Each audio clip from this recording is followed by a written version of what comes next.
그 미국의 테드라는 게 있는데 그 우리나라로 하자면 뭐 세상을 바꾸는 시간 뭐 세바시라고 하는 게 있지 않습니까? 그 테드를 통해서 이제 많은 경험 또 많은 지식 이런 것들을 그 무료로 강연을 하면서 공유를 하는 이제 그런 그 뭐랄까요 프로그램이 아무튼 있습니다. 그 여기 2012년 정도였던 걸로 기억이 되는데요. 그 릭 엘리아스라는 사람이 그 출연을 해서 그 추락하는 비행기에서 얻은 교훈들을 함께 나누는 시간을 가졌습니다. 그러니까 추락하는 비행기에서 배운 것들. 그 허드슨항에 이렇게 불시착한 비행기 안에 이분이 탑승하고 있었던 겁니다. 그래서 비행기가 추락하는 상황, 즉 엔진에서 굉음이 들리기 시작하고 비행기는 갑자기 불시착한다는 안내 방송이 나오고 그래서 덜덜덜 심한 진동과 함께 그 점차 고도가 내려가고 있는 비행기에 탑승해 있는 상황에 지금까지 자신이 미루어 두고 살았던 많은 것들이 생각이 났다 하고 이렇게 고백을 했습니다. 내가 지금 살던 방향이 있었는데 그 방향은 지금 이 마당에 내가 죽으면 아무 소용없는 것들이고 정말 소중한 것들이 있었는데 정말 그 소중한 것들을 내가 밀어놓고 살았구나 하는 이런 생각들을 했다는 겁니다. 미뤄뒀던 것들 중에 사소하게는 모아두었던 와인, 아껴뒀던 와인, 야 그거 누가 먹나 하는 이런 생각도 했다는 겁니다. 그리고 가장 중요한 것, 관계를 내가 왜 이렇게 소홀히 하고 살았던가에 대해서 깊이 후회했다고 합니다. 사랑하는 가족을 돌보지 않았던 것, 또 사랑하는 함께 일하는 동료들을 돌보지 못했던 것, 이런 것들에 대해서 굉장히 많은 후회가 밀려오면서 죽고 싶지 않다는 마음이 이렇게 좀 들기 시작했는데 그 죽음 자체가 두렵지는 않았다 그랬습니다. 그런데 죽고 싶지 않은 마음이 들었던 것은 이 관계를 한 번 더 기회가 주어진다면 다시 새롭게 하고 싶다. 특별히 우리 아이들에게 내 사랑하는 아들과 내 사랑하는 딸이 잘 자라나는 모습을 좀 지켜보고 싶다. 그러면서 그 아이들에게 정말 좋은 아빠가 되고 싶다. 이 한 가지 마음 때문에 죽기 싫은 마음이 생겼다고 이렇게 회고했습니다.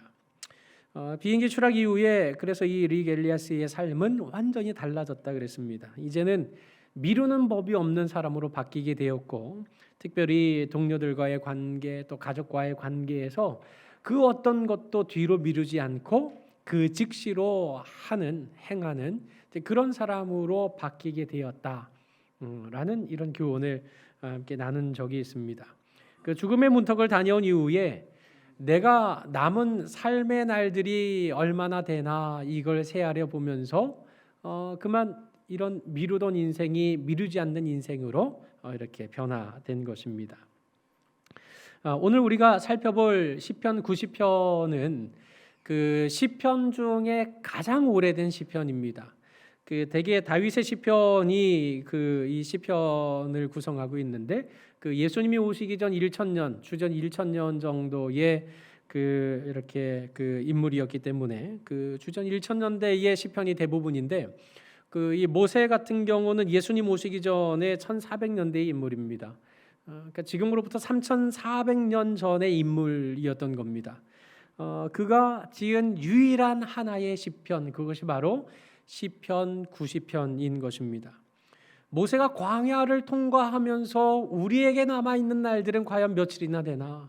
우리가 지금까지 살아온 날은 얼마나 되며 우리가 앞으로 살아갈 날은 얼마나 되는가? 이런 남은 날들을 세어보는 지혜를 하나님 앞에 구하면서 내 평생 이 살아가는 동안에 하나님의 은혜에 젖어 살기를 원합니다 하는 내용이 담겨 있는 것이 바로 오늘 우리가 살펴볼 시편 90편의 내용입니다. 오늘은 2023년의 마지막 주일입니다. 그리고 또 2023년의 마지막 날이기도 합니다. 한 해의 마지막 날을 통과하는 오늘 우리도 이 모세처럼 세월이 무상하다는 것을 동일하게 느끼고 있지 않습니까? 이제 이 2023년이라는 시간은 영원한 과거의 무덤이라는 곳에 묻히게 되고 이제 2024년의 새해가 다가오는 이 길목에서 우리 각자에게 주어진 인생의 날들을 과연 어떻게 지혜롭게 계수할 수 있을지 오늘 본문을 통해서 함께 상고해 보려고 합니다. 먼저 모세는 우리 인생의 날들이 과연 얼마나 되는가, 우리가 인생의 날이 많으냐 적으냐 기준점이 있어야 많다 적다를 나눌 수 있을 것 아니겠습니까? 모세는 그 기준점으로 영원하신 하나님을 말하고 있습니다. 오늘 2절 말씀에 뭐라고 되어 있습니까? 산이 생기기 전 땅과 세계도 주께서 조성하시기 전, 곧 하나님에게 있어서 세월이라고 하는 것은 영원부터 영원까지, 그러니까 영원하신 하나님이시다라고 고백하고 있는 것입니다. 그런 까닭에 영원하신 하나님의 목전에는 우리에게 있어서는 이 천년이 어마어마하게 긴 시간인데 하나님께는 지나간 어젯밤 같고 밤의 한순간 같을 뿐이다. 즉 천년이 하루와도 같은 존재, 그가 바로 영원하신 하나님이십니다라고 고백하고 있습니다. 그러면 그런 영원하신 하나님에 비하면 우리 인생은 어떻습니까? 우리 인생은 주께서 사람을 티끌로 돌아가게 하시고 말씀하시기를 너희 인생들은 돌아가라 하면 말 그대로 티끌처럼 사라져버릴 인생이다. 돌아가라 하면, 부르시면 언제든지 떠나갈 수밖에 없는, 죽음을 맞이할 수밖에 없는 그런 유한한 존재이다라고 고백하고 있습니다.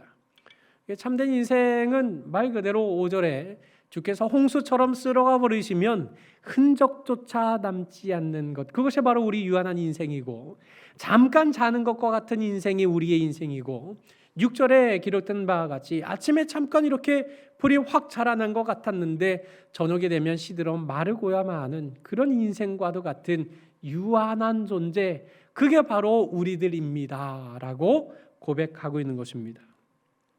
그런데 모세는 이런 유한한 인생, 하나님의 영혼에 비하면 정말 극히 짧고도 짧은 우리의 인생이 참 비참하구나라는 사실을 또 한 가지 깨닫게 됩니다. 그것은 무엇이냐면 그 짧은 인생조차도 하나님의 노하심과 분노하심 아래 살아간다고 하는 사실이 우리는 참 비참한 인생이구나라는 것을 깨닫게 된 것입니다. 그래서 10절에 우리의 연수가 70이요 간간하면 80이라도 그 연수의 자랑은 수고와 슬픔뿐이다. 수고와 슬픔뿐일 수밖에 없는 것은 죄 아래 하나님의 노하심 가운데 살아가고 있기 때문에 그런 것입니다. 우리가 눈물골짜기 인생, 그 유한한 인생을 눈물골짜기의 인생으로 통과하고 있으나 그 인생조차도 신속히 가는데 날아가는 것 같습니다. 2023년 시작한 게 어제 같은데 벌써 오늘이 마지막 날이라니 믿기지 않을 만큼 이 세월이 날아가고 있습니다 라고 고백하고 있는 것입니다. 이스라엘 백성이 주의 노에 소멸되고 주의 분노심에 놀라게 되고 또 모든 날이 주의 분노 중에 지나가고 평생이 순식간에 지나가는 이유가 무엇입니까? 오늘 8절 말씀에 이렇게 되어 있습니다. 한번 같이 읽어보겠습니다. 시작. 주께서 우리의 죄악을 주의 앞에 놓으시며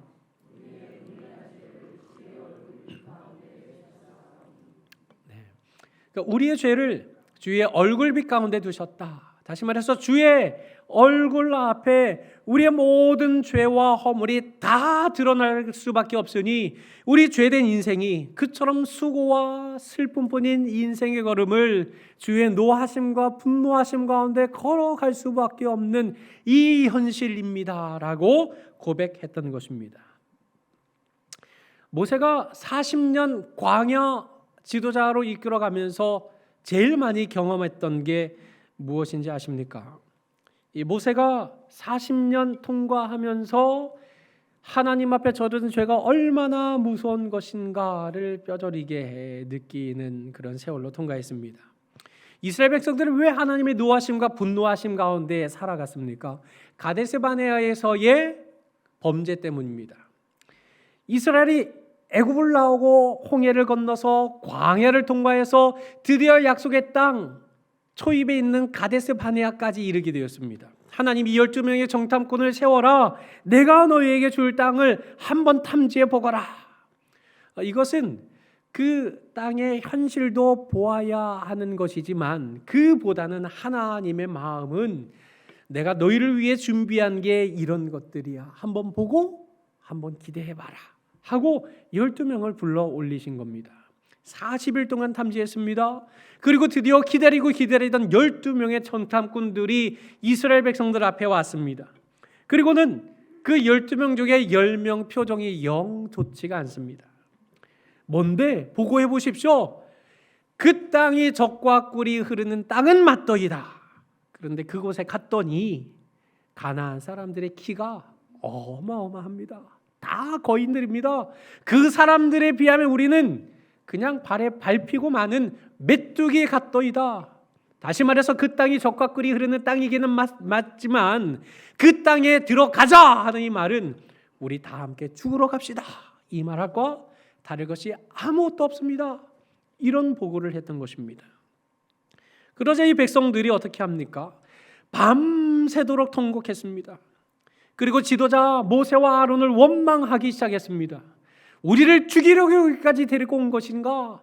우리를 왜 여기까지 인도해서 이제는 가나안 땅 들어갈 수 있다면서 들어가지 못할 땅 왜 우리를 여기까지 인도해 왔는가? 우리 다시 돌아가야 되겠다, 이러고 있었던 것입니다. 그때 여호수아와 갈렙 단 두 사람만이 아니요, 결코 그렇지 않습니다. 그들은 우리의 밥입니다. 왜요? 하나님이 우리에게 약속해 주신 땅이기 때문에 그렇습니다. 하나님이 우리를 그 땅으로 인도해 주실 것이기 때문에 그들은 우리의 밥이 될 것이고 그 땅은 우리의 차지가 될 것입니다. 그런데 이스라엘 백성들이 이 말 듣지 않았습니다. 도리어 이런 말 하는 사람들과 모세와 아론을 다 함께 돌을 들어서 치려고 했었던 것입니다. 여러분, 성경에 돌을 들어서 치는 것, 사람 잡는 방법 여러 가지 있지 않습니까? 근데 항상 돌을 든다고 합니다. 돌을 드는 것은 무슨 의미냐면 너가 범죄자이기 때문에 돌을 들어서 판결, 즉 사형을 집행하노라 하는 의미가 돌을 드는 데 있는 것입니다. 지금 이 백성들은 자기는 잘못이 없대요. 자기들은 무죄한 존재라 이거예요. 너희들이 잘못했기에 너희들의 잘못과 죄를 물어 이 돌을 들어서 사형을 집행하노라 하겠다는 이런 기가 막힌 행동을 말하는 것입니다. 지금 판단하시는 하나님인데 이 백성들이 자기들이 하나님 자리를 꿰차겠다고 이런 기가 막힌 행동을 하고 있었던 것입니다. 결국 이런 범죄 앞에 하나님이 어떻게 선언하셨습니까? 민수기 14장 32절로 34절에 있는 말씀을 세번역 버전으로 제가 화면에 띄워두었습니다. 보시면, 그러나 너희는 광야에서 시체가 되어 뒹굴 것이다. 너희 자식들은 40년 동안 광야에서 양을 치면서 너희의 시체가 썩어 없어질 때까지 너희가 저지른 죄를 대신 짊어질 것이다. 너희는 그 땅을 40일 동안 탐지하였으니 그 날 수대로 하루를 1년으로 쳐서 너희는 40년 동안 너희의 죄의 짐을 져야 한다. 그제서야 너희는 내가 너희를 싫어하면 너희가 어떻게 되는지를 알게 될 것이다. 이렇게 말씀하셨던 것입니다. 결국 그 범죄의 결과 이스라엘 백성들이 어떻게 됐습니까? 출애굽 1세대들은 전부 다 광야 40년 동안 죽게 되었던 것입니다. 여러분, 민수기 1장에 보면 출애굽한 백성이 남자 장정만 60만 명이라고 헤아리고 있습니다. 남자만 센 거니까 성비를 1대1로 보자면 여자 장정도 여자 어른도 60만 명이 될 것입니다. 그러면 총 도합 이스라엘 백성들의 출애굽 1세대에는 120만 명이 될 것입니다. 계산해 보시기 바랍니다. 120만 명이 40년 동안 죽는다고 계산을 하면 매월 몇 명이 죽겠습니까? 120만 명을 40년으로 나누면 매월 약 3천 명이 죽어야 됩니다. 그럼 매월 3천 명이 죽는다 하면 하루 몇 명이 죽어야 됩니까? 100명이 죽어야 됩니다. 그러면 100명이 하루 동안 죽으려면 1시간당 몇 명이 죽겠습니까? 4명이 죽어야 되는 겁니다.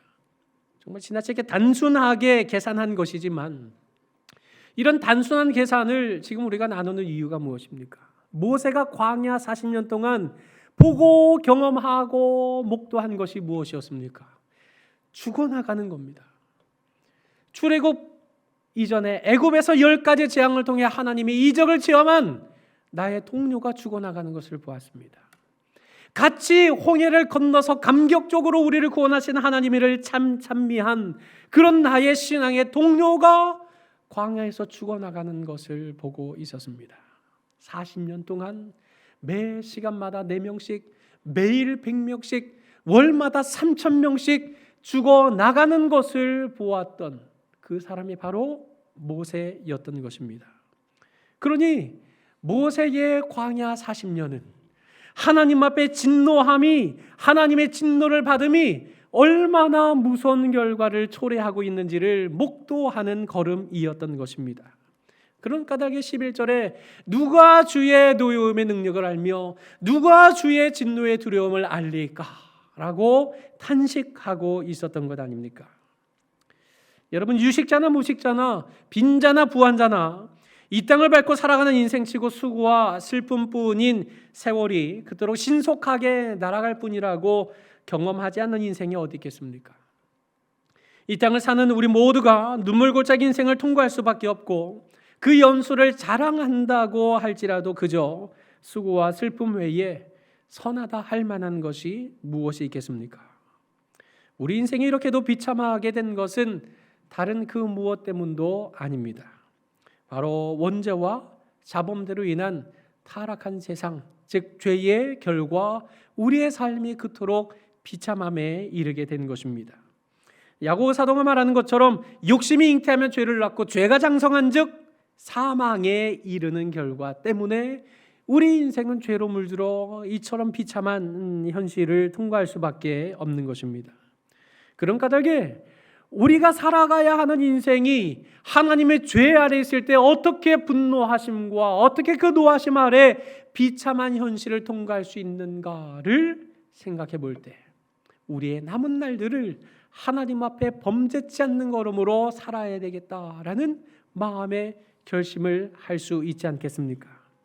우리의 지은 죄를 인해서 수고와 슬픔으로 점철된 눈물골짜기를 통과하는 인생이 얻어야 할 지혜로운 마음이 있다고 한다면 그것은 바로 우리의 날수를, 우리의 남은 날들을 계수하면서 죄로 점철된 우리의 인생이 어떻게 하늘의 하나님의 은혜와 능력을 힘입는 인생으로 변화되었는가를 계수해 보는 것들에 있다는 사실을 기억해야 하는 것입니다. 그래서 오늘 모세는 13절에 이렇게 고백합니다. 여호와여 돌아오소서 언제까지니까 주의 종들을 불쌍히 여기소서라고 간구하고 있는 것입니다. 하나님이 너희는 그제서야 내가 너희를 싫어할 때 어떻게 되는지 알리라 하고 민수기에서 말씀하셨습니다. 내가 너희를 미워하고 내가 너희를 떠나면 어떻게 되는지 그제서야 너희가 알리라 하고 말씀하셨는데 모세는 그런 하나님에게, 등 돌리는 하나님에게 여호와여 돌아오소서 언제까지입니까? 우리를 불쌍히 여겨주소서, 즉 주님 아니면 저 살 수 없습니다. 하나님이 우리를 붙잡지 않으시면 우리는 이 광야에서 한 걸음 더 나아갈 수 없는 존재들입니다 라고 간구하고 있는 것입니다. 모세가 이렇게 하나님께 돌이켜달라고 간구할 때에는 뭔가 하나님에게 간구할 수 있는 틈이 있기 때문입니다. 제가 우리 아이들 어렸을 때 야단 많이 쳤습니다. 큰 아이 야단치고 그 방 안에 너 여기서 손 들고 있어. 그리고 너 잘못한 게 뭔지 이렇게 스스로 반성해봐 하고 손 딱 들게 해놓고 문 닫고 나왔습니다. 그러니까 신경 쓰이잖아요. 마음이 신경이 쓰입니다. 그래서 문을 이렇게 빼꼼히 열고 이렇게 문틈으로 봤어요. 어떻게 하고 있는지 아세요? 손은 들라고 했으니까 손은 들고 있는데 반성하는 게 아니라 콧노래를 부르고 앉아 있어요. 하고 막 이렇게 노래를 부르고 있는 겁니다. 순간 그 아이를 훈육을 하고 가르쳐야 되는데 그 아이 웃는 모습에 그냥 확 녹아버린 겁니다. 그리고 피식 하고 웃는 소리가 이렇게 새어 들어갔고 그 아이하고 눈 마주쳤고 그리고는 뭐 더 이상 야단칠 길이 없었습니다. 그러니까 야단칠 때 긴장하고 있던 아이가 제가 피식 웃으니까 그제서야 와가지고 이렇게 안기는 거 있죠.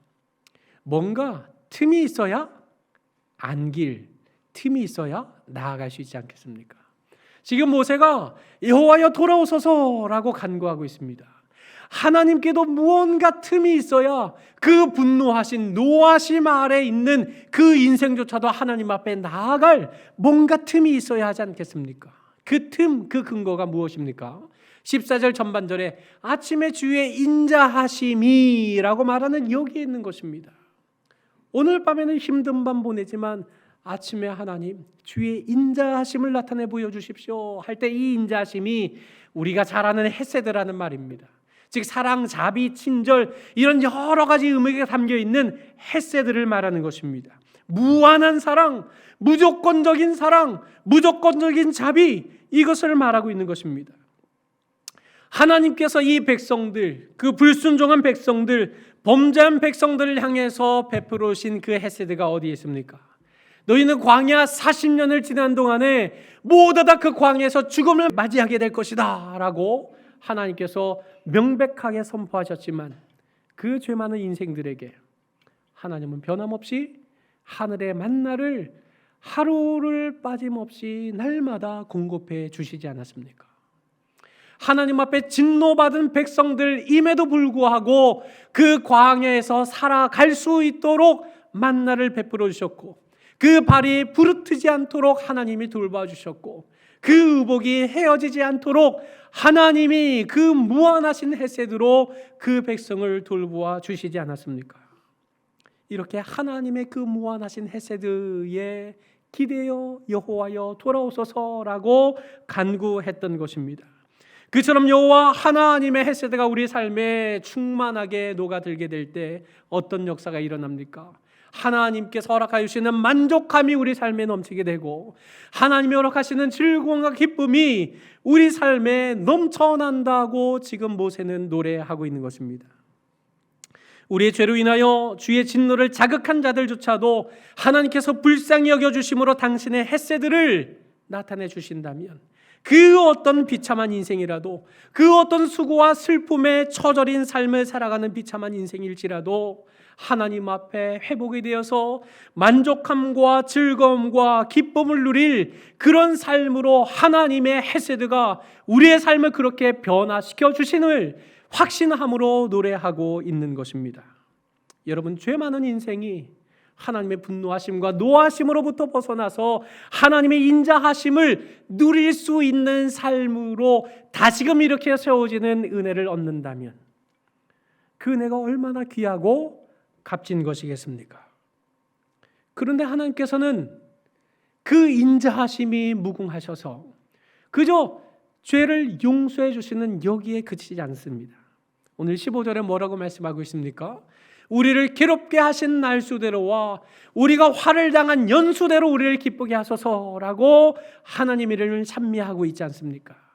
우리가 괴로움을 당한 날만큼 우리가 화를 당한 그 연수만큼 아니 그것보다 더 많이 하나님의 인자하심으로 우리의 삶을 채워주십시오 하고 간구하는 것은 하나님께서 인자하심으로 그렇게 우리 삶을 채우실 수 있음을 확신함으로 노래하고 있는 것 아닙니까?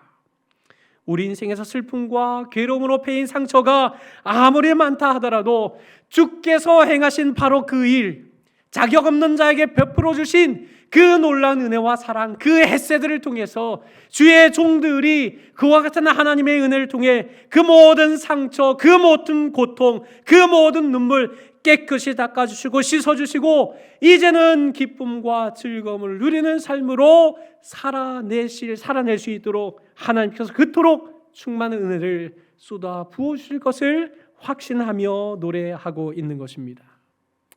17절 말씀에 계속해서 하나님에게 이런 말씀하고 있습니다. 주 우리 하나님의 은총을 우리에게 내리게 하사 우리 손이 행한 일을 우리에게 견고하게 하소서, 우리 손이 행한 일을 견고하게 하소서라고 노래하고 있습니다. 여러분, 죄 용서받은 것만으로도 족한데 우리가 고통당한 만큼 그 보상을 통해서 우리 모든 상처와 수고와 눈물을 다 닦아내 주실 뿐 아니라 그 하나님의 인자심, 그 하나님의 헤세드는 우리 손이 행한 일까지 견고하게 나아갈 수 있도록 역사해 주신다고 노래하고 있습니다. 다시 말해서 우리 손으로 하는 일들이 하나님 앞에 복을 얻게 된다고까지 말하고 있습니다.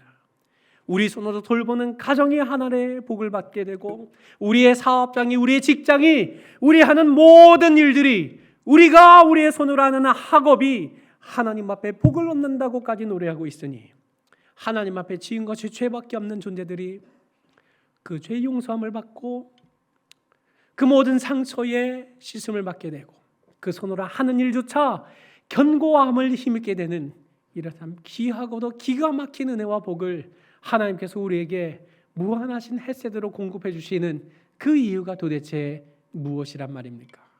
그것은 바로 16절 하반절에 기록된 것처럼 주의 영광을 그 자손들에게 나타내시기 위함인 겁니다.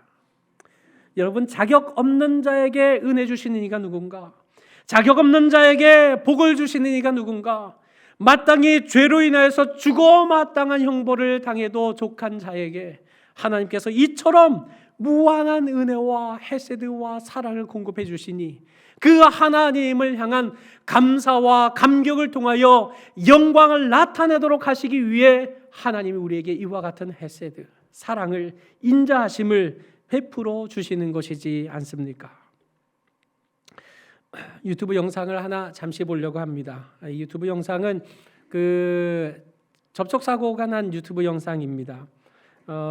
그 아주 젊은 여성이 운전하던 차인데 그 아이가 그 고열이 나서 응급실에 급하게 서둘러 가다가 그만 출근하는 차하고 접촉 사고를 내고 말았던 겁니다. 이제 운전도 서툰 분이셨는데 아이가 아프니까 어쩌겠습니까? 응급실은 가야 되겠고 그래서 가다가 사고가 났는데 그 차에서 내린 중년의 여성이 화를 내기는커녕 돌봐주기는커녕 어떤 목을 잡고 내리기는커녕 도리어 이 가해를 행한 이 젊은 여성을 위로해주는 그런 그 유튜브의 내용입니다. 잠시 한번 보겠습니다. 사고 처리는 보험 접수하겠다고 말씀드리고 전화번호 받고 격리를 하고 병원으로 넘어가라고 얘기를 했던 상황이고요. 차에서 내렸는데 이제 그런 말이 잘 생각이 안 났나 봐요. 그냥 아이 상태 정도로 얘기를 하고 있는데 바로 이제 안아주신 거죠. 이제 손 잡고 이제 많이 떨고 있으니까.